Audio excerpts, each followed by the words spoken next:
রাওয়ালপিন্ডিতে দ্বিতীয় টেস্টটাও নিজেদের করে নিল বাংলাদেশ, যে কারণে প্রথমবারের মতো জিম্বাবুয়ে এবং ওয়েস্ট ইন্ডিজ ব্যতীত অন্য কোনো দলের বিপক্ষে তাদেরই বিপক্ষে সিরিজ জয় এবং হোয়াইটওয়াশ করার কৃতিত্ব অর্জন করল লাল সবুজের দল।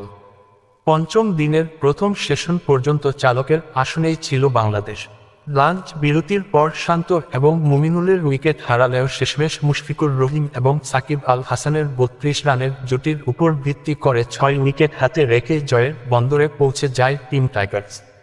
মুশফিকের ২২ এবং সাকিব অপরাজিত থাকেন ২১ রানে। পাকিস্তানের হয়ে হামজা, খুররাম, আবরার এবং আঘা উভয়েই নিয়েছেন একটি করে উইকেট। এর আগে পঞ্চম দিনের শুরুটা অবশ্য বেশ ভালোই করেছিল পাকিস্তান। আগের দিনের ২ সেট ওপেনারকে প্রথমে সাজঘরের পথ দেখান স্বাগতিক পেসাররা।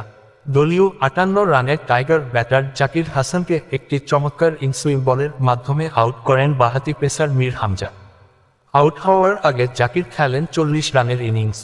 এর কিছুক্ষণ পর আরেক ওপেনার সাদমান ইসলামকে আউট করেন আরেক পাকিস্তানি পেসার খুররাম শেহজাদ।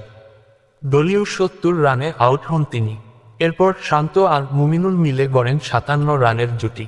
এরপরেই দলের হাল ধরেন টাইগার অধিনায়ক নাজমুল হোসেন শান্ত এবং অভিজ্ঞ ব্যাটার মুমিনুল হক।